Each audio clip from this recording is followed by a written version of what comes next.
Assalamualaikum warahmatullahi wabarakatuh. Nama saya Rahma Epidelia Solihah, NIM 03222040 Prodi PAI. Di sini saya akan mempresentasikan materi akhlak mahmudah yaitu husnuzon, roja, dan taubat. Pertama, pengertian husnuzon. Husnuzon adalah sikap berbaik sangka atau berprasangka baik, adanya pemikiran yang positif terhadap manusia lain, bahwa setiap manusia itu pasti mempunyai kebaikan yang bermanfaat bagi yang lainnya. Selanjutnya, bentuk-bentuk husnuzon. Yang pertama, husnuzon kepada Allah. Contohnya, memperbanyak rasa syukur, merenungkan maksud Allah memberikan nikmat, dan percaya bahwa semua perintah Allah adalah untuk kebaikan manusia. Yang kedua, husnuzon kepada diri sendiri. Contohnya, memiliki cara pandang positif terhadap diri sendiri, menyadari kelemahan, dan mengakui kekuatan yang dimiliki. Ketiga, husnuzon kepada orang lain. Contohnya, memperlakukan orang lain dengan baik, santun, dan menghormati. Selain itu, menghindari sikap yang dapat menyakiti orang lain seperti iri, dengki, fitnah, atau gibah. Selanjutnya ada hikmah dan keutamaan husnuzon. Pertama, membuat jiwa tenang dan tentram, sebab hidupnya tidak dibebani oleh pikiran-pikiran buruk tentang orang lain. Kedua, mempererat tali persaudaraan, sehingga konflik dan perpecahan akibat kesalahpahaman bisa dihindari. Ketiga, disenangi banyak orang, karena orang yang bergaul dengan orang baik sangka akan merasa aman dan memperoleh kepercayaan. Keempat, memotivasi diri untuk berbuat lebih baik dalam segala hal. Kelima, disayangi oleh Allah dan mendapat pahala mengamalkannya. Selanjutnya, pengertian roja. Roja adalah menginginkan kebaikan yang ada di sisi Allah berupa keutamaan, ihsan, dan kebaikan dunia akhirat atau sikap mengharap ridho, rahmat, dan pertolongan Allah, serta yakin hal itu dapat diraih. Ciri-ciri sifat roja. Ada optimis. Optimis memungkinkan seseorang melewati setiap tahapan kehidupan dengan lebih indah dan membuat suasana hati lebih terang. Selanjutnya, dinamis. Dinamis adalah sikap untuk terus berkembang, berpikir cerdas, maupun kreasi, dan rajin beradaptasi dengan lingkungan. Cara membiasakan sifat roja. Meningkatkan pemahaman tentang agama dengan mempelajari dan memahami ajaran Islam melalui Al-Quran dan hadis. Melakukan muhasabah atas nikmat Allah, merenungkan dan syukuri berbagai nikmat yang telah Allah berikan. Meningkatkan kualitas ibadah, berprasangka baik kepada Allah, dan menghindari putus asa. Hikmah dan keutamaan sifat roja. Yang pertama, hikmah. Meningkatkan semangat dalam beribadah, menumbuhkan optimisme, menciptakan ketenangan batin, menghindari dari putus asa. Selanjutnya, keutamaan sifat roja. Mendapatkan ampunan dari Allah, dimasukkan ke dalam surga, karena orang yang memiliki sifat roja dan beramal soleh dengan ikhlas akan mendapatkan balasan surga dari Allah. Terhindar dari siksa neraka.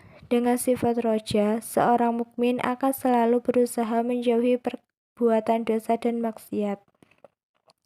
Mendapatkan pertolongan Allah. Seseorang yang selalu berharap kepada Allah akan senantiasa mendapatkan pertolongan dan bimbingannya dalam menghadapi berbagai kesulitan hidup.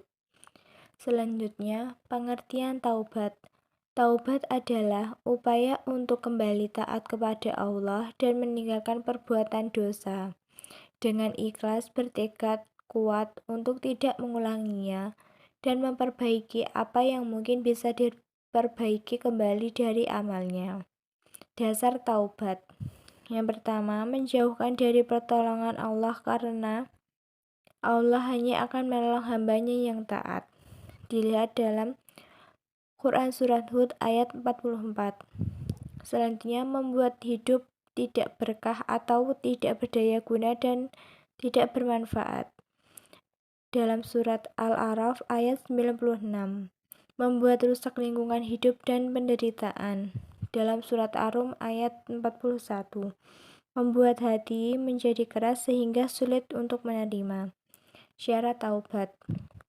Taubat yang dilakukan seketika itu juga, yaitu setelah sadar bahwa ia telah berbuat. Jika ada orang lain yang harus diselesaikan terlebih dahulu, misalnya hutang, maka harus diselesaikan. Taubat hendaknya merupakan taubat nasuha, yaitu benar-benar menyesal atas kesalahan yang diperbuat dan bertekad tidak akan mengulanginya. Mengakui dan menyadari bahwa dirinya sangat membutuhkan maghfirah atau ampunan Allah, mengganti kesalahan dengan kebaikan.